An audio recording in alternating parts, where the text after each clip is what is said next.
हमारे बहुत सारे दोस्तों ने ये सवाल किया है कि स्कीम 33 में हमें 50 और 60 की रेंज के प्लॉट कहाँ मिल सकते हैं। तो उनके लिए मैंने कहा कि थोड़ी सी आपको एक डिटेल हम वीडियो बना दें। देखिए, स्कीम 33 में बहुत सारी सोसाइटीज़ हैं और बहुत सारी सोसाइटीज़ ऐसी हैं जहां पर इस वक्त आपको 1 करोड़ में भी प्लॉट नहीं मिलेगा। वो कि वो आबाद हो गई हैं या अभी आबाद नहीं हुई हैं या जैसा भी सूरत हाल है, लेकिन वो लोकेशंस वाइज हैं। अच्छा, अब मैं आपको बताऊं कि स्कीम 33 अगर हम यहाँ से सोराबकोट से हम रवाना होते हैं और हमारे उल्टे हाथ पर जैसे ये पंप आता है, गालिबन वो टोटल है और नादरा स्कूल भी है, वो है सेक्टर 2A। तो सेक्टर 2A ये अल आसिफ के बाद से शुरू होता है।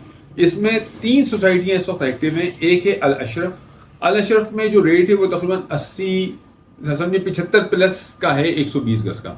बहुत ज़बरदस्त, बहुत अच्छी मैनेजमेंट है, बहुत ज़बरदस्त तरीके से उन्होंने उस सोसाइटी को संभाल रखा है। तो यहाँ बहुत महंगा है और यहाँ 120 गज की कटिंग है, 200 गज की कटिंग है और ऑलमोस्ट जो सोसाइटी है वो आबाद हो चुकी है और यूटिलिटीज़ भी वहाँ आ चुकी हैं। उसके बराबर में फिर हम देखते हैं तो बाटवा मेमन जो है, वो बाटवा मेमन को बहुत तेज़ी से माशाल्लाह उन्होंने डेवलप किया और बाउंड्री वॉल, बहुत सारे इश्यूज आए उसको करने में। आपको पता है कि यहाँ जो लैंड माफिया होती है वो अच्छी तरीके से ज़रा कब्जा भी करती है। तो वहाँ की मैनेजमेंट ने बहुत हिम्मत दिखाई और बहुत अच्छे तरीके से उसको कर लिया। अंदर इंफ्रास्ट्रक्चर का बड़ा अच्छा काम हुआ है और उन्होंने सबसे बड़ी बात ये की कि उन्होंने उसको ऑल मेमन कर दिया, यानी सिर्फ बाटवा नहीं बल्कि जो भी मेमन है वो वहाँ प्लॉट खरीद सकता है। तो उसके रेट्स में भी सिग्निफिकेंट फ़र्क आया है और गालिबन इस वक्त 55-60 के करीब रेट चल रहे हैं 120 गज के। ये जितने भी रेट्स मैं आपको मेंशन करूंगा ये 120 गज की बात कर रहा हूँ। बाकी आपको जो दूसरे रेट्स हों वो आप हमसे राब्ता करके मालूम कर सकते हैं। अच्छा, फिर इसके बाद आ जाती है उसके बिल्कुल बराबर में बाटवा मेमन, क्योंकि जब पीएसओ जो थी, पहले पीएसओ और बाटवा मेमन के दरमियान, सॉरी पीएसओ और अल अशरफ के दरमियान, क्योंकि बाटवा मेमन की बाउंड्री वॉल भी नहीं थी और वो पूरा ऐसा समझे कि बहुत बुरे हाल में वो टुकड़ा पड़ा हुआ था। तो अब जब से बाटवा मेमन की बाउंड्री वॉल हुई है, गेट वगैरह बन गया, तो एक लगता है कि वो ये एक डेवलप इलाका नजर आता है। तो पीएसओ पर भी थोड़ा सा इम्पेक्ट आया। वो पीएसओ भी जो है वो 55-60 पर खड़ी हुई है पीएसओ, जो बहुत अच्छा। अब मसला ये कि पीएसओ देखें, बाटवा मेमन जो है ये एक कम्युनिटी की ये है सोसाइटी। तो इन्होंने अपने जो फंड्स थे उसके ज़रिए से इन्होंने अच्छा वहाँ पर, आपको उसकी वीडियो भी कोशिश करेंगे कि दिखाएं। तो उन फंड्स की मदद से उन्होंने वहाँ अंदर रोड्स वगैरह और ये सारी चीज़ें उन्होंने वहाँ पर बनाई हैं।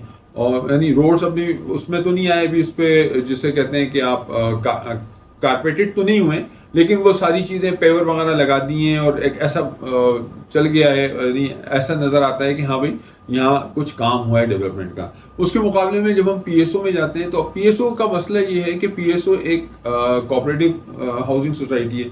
यहाँ पर मामला क्या होते हैं, कोऑपरेटिव हाउसिंग सोसाइटी में बहुत सारे लोगों का ये सवाल होता है कि जी ये कब आबाद होगी और यहाँ बिजली नहीं आई है और ये है। तो आप शुजा भाई आप बताएं कि यहाँ क्या होगा, आप इनकी मैनेजमेंट से, भाई मैं मैनेजमेंट से क्या बात करूंगा, आप ये बताएं कि अगर फॉर एग्जांपल अगर 400-500 सोसाइटी में प्लॉट हैं, अब वो प्लॉट जिनके हैं वो आके खबर नहीं लेते और जो डेवलपमेंट है वो देते नहीं है। तो सोसाइटीज क्या करती हैं, सोसाइटीज ये करती हैं कि डेवलपमेंट आपको जब वो प्लॉट बेचने के लिए जाएंगे तो सोसाइटी उस वक्त तक एनओसी इशू ही नहीं करेगी जब तक कि आप डेवलपमेंट के चार्जेस ना भरें। तो इस वजह से अगर आपका प्लॉट वहां रखा हुआ है और आपने वो जो शुरू के ड्यूज भरना थे वो आपके नाम हो गया और सब चीज़ें हो गई, लेकिन वो जो बाद में जो डेवलपमेंट का काम होगा वो तो सोसाइटी के पास तो अपने बजट होते नहीं है। तो सोसाइटी जब तक आपसे वो डेवलपमेंट चार्जेस आप खुद वहाँ सोसाइटीज़ में नहीं देंगे तो उस वक्त तक आपका डेवलपमेंट का काम नहीं होगा। तो ये एक मामला चल रहा होता है। और इसके मुकाबले में जो बिल्डर प्रोजेक्ट होता है, अगर वो सही है, अगर वो बिल्डर प्रोजेक्ट सही है, यानी वो नेक नियत है जो बिल्डर है, जैसे पंजाबी सौदागर वालों का जो इन्होंने 2-3 जो इन्होंने अपने प्रोजेक्ट्स निकाले, तो इन्होंने यानी अपनी प्रोडक्ट को इतना अच्छा किया और उन्होंने कुछ करके दिखाया और आपको आपके हैंड ओवर चीज़ें की। तो वो क्या करते हैं कि उनके पास फंड्स होते हैं और वो लगाते हैं और वो आपको बिल्कुल इजाज़त नहीं देते कि आप अगर उनकी जो इंस्टॉलमेंट है या आप उनके डेवलपमेंट के जो चार्जेस हैं वो नहीं देंगे तो आपको ये भी नोटिस देते हैं कि जी ये कहीं आपका प्लॉट कैंसिल ना हो जाए। अच्छा, कोऑपरेटिव हाउसिंग सोसाइटी में ये मामला नहीं होता, वो कैंसिलेशन कर नहीं सकते। तो इस वजह से जो अलॉटीज होते हैं या जिन्होंने प्लॉट्स खरीदे हुए होते हैं वो आराम और सुकून से बैठे होते हैं कि जब जनाब पूरा जब मामला हो जाएगा तो हम वहाँ जाएंगे और आराम से वहाँ घर बना लेंगे। यानी ये मैं आपको एक वो बता रहा हूँ जो मेरी शायद आप मेरी बात से इत्तेफाक अगर नहीं करें तो कोई मसला नहीं है, लेकिन मैं जो सोसाइटीज़ के अंदर देखता हूँ वो यही देखता हूँ कि डेवलपमेंट के चार्जेस लोग नहीं भरते और 5-5 6-6 लाख रुपए का। अब मिसाल के तौर पे मैं बात करता हूँ कि दिल्ली रेयान है, अब दिल्ली रेयान में लोग 618 प्लॉट हैं। अब 618 प्लॉट्स के जब डेवलपमेंट चार्जेस, अब अगर बिजली वहाँ लेकर आना है तो वो करोड़ यानी करोड़ों का आपको आगे पे करना है सोसाइटी को, तो वो कहाँ से आएंगे? तो वो आपके डेवलपमेंट चार्जेस से आएंगे। या फिर सोसाइटी वाले ये कहीं ये भी होता है कि वो कोई चीज़ जो है ना वो अपनी तरफ करते हैं, उसको बेचते हैं और फिर वहाँ पर डेवलपमेंट शुरू होती है। तो वो एक जो दूसरा यानी वो काम गलत भी हो सकता है। तो इसलिए सोसाइटीज़ में अगर आपके प्लॉट हैं तो आप वहाँ डेवलपमेंट चार्जेस दें और फिर वहाँ का काम शुरू हो। या फिर ये होगा कि जब आप प्लॉट बेचने जाएंगे तो आपको एनओसी नहीं मिलेगी। आपको जब वो एनओसी नहीं मिलेगी तो ना आपकी सेल डीड होगी ना आपका ट्रांसफर होगा, तो आपको डेवलपमेंट चार्जेस भरना पड़ेंगे।